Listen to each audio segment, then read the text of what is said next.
미국 세상이 어떻게 돌아가는지 알기 위해 아침 밥을 먹으면서 ABC 7 로스앤젤리스 방송을 듣는다. 지난주 아침에 낯익은 이름이 갑자기 튀어나왔다. 한강 노벨상 수상. 한참을 듣다가 믿기지 않아 한국 뉴스를 봤다. 한강 작가님이 대한민국 역사상 두 번째 노벨상을 수상하게 된 것이다. 아시아계 여성으로는 첫 번째라고 한다. 국가적 경사가 아닐 수 없다. 한강 작가님의 작품을 들어만 봤지 실제 읽어본 적이 없어. 몇 년 전 맨부커상 수상으로 역시 뉴스를 떠들썩하게 했던 채식주의자를 도서관에서 뒤져봤다. 오렌지 카운티 전체 도서관에서 대출 중이거나 대기 중. 오렌지 카운티에 속하지만 별도 도서관 체계를 갖는 뉴포트 비치 도서관을 뒤져봤다. 역시나 대출 가능 건수 없음. 마지막으로 반지앤 노블스 서점에 갔다. 솔드 아웃. 역시 노벨상의 영향력은 대단하다. 이제는 아이돌을 넘어 문학에서도 한류의 바람이 부는 것 같아 뿌듯함을 느낀다. 본론으로 들어가면 오늘은 아마존 손익 구조를 얘기해보고자 한다. 이제 시작한 입장에서 빠른 감이 있고 시장 내에 산전수전을 겪은 전문가들이 많겠지만 초보셀러의 스토리를 참고하는 것도 의미는 있을 것이다. 유튜브를 보면 마치 몇 시간만 투자해도 월급 이상의 수입을 올리는 것처럼 과대광고하고 마치 성공 공식이 있는데 이것만 따라하면 된다는 채널들이 많아서 과연 그런가에 대해 다시 살펴봐야 한다. 아니 그렇진 않다고 생각한다. 일단 본인이 익명방송으로 이 채널을 운영하니만큼 사업적인 내용도 구체적인 언급은 안 하겠다. 하지만 이해할 수 있도록 원가, 구조의 비율로 설명해보겠다.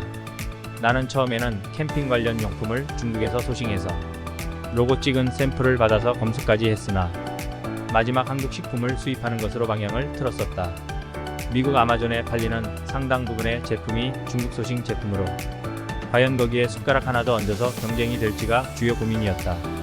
어쨌든 한국 식품으로 방향을 트니 브랜드 신규 등록, 식품 카테고리에 대한 추가 승인, 식품 처리 물류사 찾기 등으로 거의 2달을 소비한 것 같다. 판가를 100으로 했을 때 제품 소싱 비용 25.4%, 물류 비용 26.5%, 아마존 관리 비용 40.4%. 여기까지만 해도 판가의 92.3%이다. 즉 추가 비용이 발생 안 한다고 가정하면 최대 수익은 7.7%이다. 초기 시장 진입으로 제품을 알려야 하기 때문에 마케팅 비용으로 10%를 할당해 두었다. 즉 마케팅을 본격적으로 진행하면 적자라는 소리이다. 나도 아마존 사업을 준비하면서 먼저 경험한 사람들 인터뷰하고 유튜브 강의 듣고 오프라인 설명회도 참석해보았다. 첫 번째 제품 소싱 비용은 20%, 30% 사이로 하는데 30%면 돈이 안 남고 20%로는 구하기 힘들다는 게 시장 얘기다. 즉 25% 선이 적당한 소싱 단가라고 한다. 내 제품은 판가가 $20 미만의 제품으로 사실은 아마존 생리를 전체 이해하기 위한 파일럿 판매에 가깝다. 나 같은 소형 셀러의 경우는 판가 기준 최소 $20 이상의 제품을 판매하는 것이 맞을 것 같다. 단 판가만 높이면 되는 게 아니라 부피도 적어야 한다. 물류비는 무게와 부피를 고려해서 큰 값을 기준으로 책정하는데 부피가 큰 제품을 운영하면 물류비가 기하급수적으로 늘어난다. 또한 운송 물류비만 늘어나는 게 아니라 아마존 관리 비용도 할증된다. 두 번째 물류는 할 얘기가 많은데 식품을 처리해주는 물류사가 많지 않고 빠른 피드백을 받고자 특송 서비스를 사용했다. 여기에는 개선 여지가 분명히 많다. 해상 서비스를 사용할 경우 특송 대비 3분의 1에서 4분의 1까지 단가를 낮출 수 있다. 근데 해상 서비스를 위해서는 두 가지 전제 조건이 있다. 판매 데이터가 충분히 쌓여 공급망이 예측 가능해야 한다는 점, 그리고 최소 팔렛 단위로 물건을 보낼 수 있는 규모가 되어야 한다. 세 번째, 아마존 관리 비용이다. 내 지인 중에는 미국 아마존에서 테이블웨어를 크게 판매하는 셀러가 있다. 아마존 사업을 준비 전 들었던 얘기는 전체 비용 중 마케팅 비용 포함해서 아마존의 50% 정도 비용을 할당해야 한다는 것이다. 실제 원가가 나온 것을 보니 마케팅을 제외하고 40%가 넘는다. 근데 문제는 40%가 최소한의 비용이라는 것이다. 재고가 한 달 넘게 아마존 창고에 있으면 월 단위로 추가 관리비가 나온다. 그리고 아마존이 관리하는 악성 재고 관리 기준이 있는데 한마디로 안 팔리고 창고에 너무 오래 있으면 악성 재고 관리 명목으로 비용이 기하급수적으로 올라간다. 그래서 180일이 넘은 재고는 원가 미만으로 팔더라도 떨이를 해서 전부 소진해야 한다고 한다.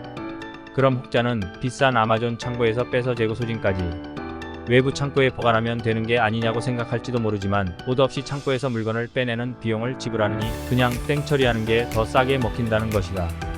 근데 우리나라에서도 오프라인 유통을 하려면 40%에서 50%까지의 유통 물류 비용을 생각하지 않을 수 없다.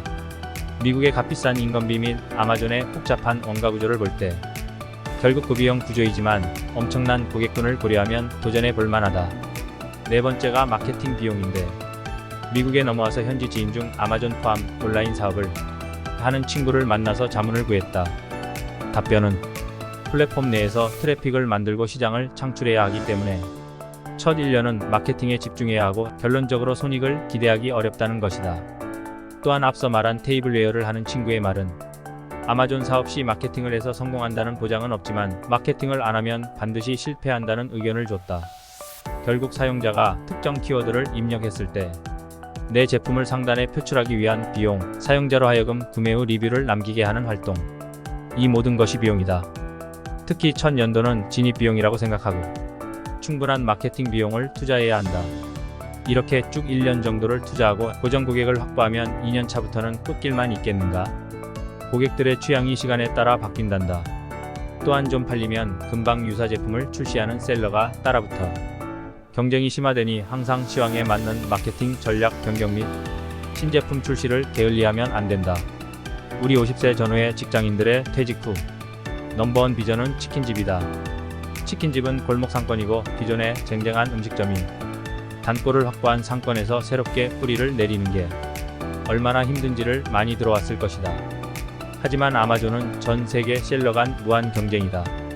골목이야 행인이 지나가면서 내 치킨집이 보이기라도 하지만 수천만 개의 상품이 등록되어 있는 아마존에서 내 제품이 노출될 확률, 그리고 노출된 상품이 구매로 전환될 확률을 높이는 게 이제 내가 해야 할 일이다. 두 번째 글을 올리면서 나의 전략기획 백그라운드를 설명했고 그때 강조했던 것이 서스테이너블 그로스였다. 즉 돈이 안 되면 판매가 일어나도 사업이 영속적일 수 없다. 그럼 정리해 보도록 하겠다. 제품의 원가는 25%가 넘지 않게 관리한다. 개선사항은 객당 판가가 높은 상품으로 소싱을 확대하고 단 부피가 큰 제품은 피한다. 물류비는 개선사항이 가장 높은 부분으로 현재의 25% 수준을 판매 예측 물량 증대를 통해 해상 운송으로 전환하여 10% 미만의 비용 구조를 만든다.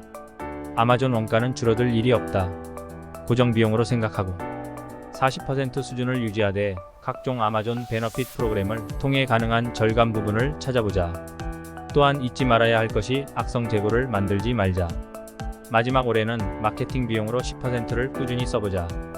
그래서 온라인상에서 소비자의 마음을 읽고 조금이라도 이해한다면 이보다 큰 투자가 없을 것이다. 이제부터 끊임없는 마케팅과 원가 구조를 고민하는 본 게임이 시작됐다.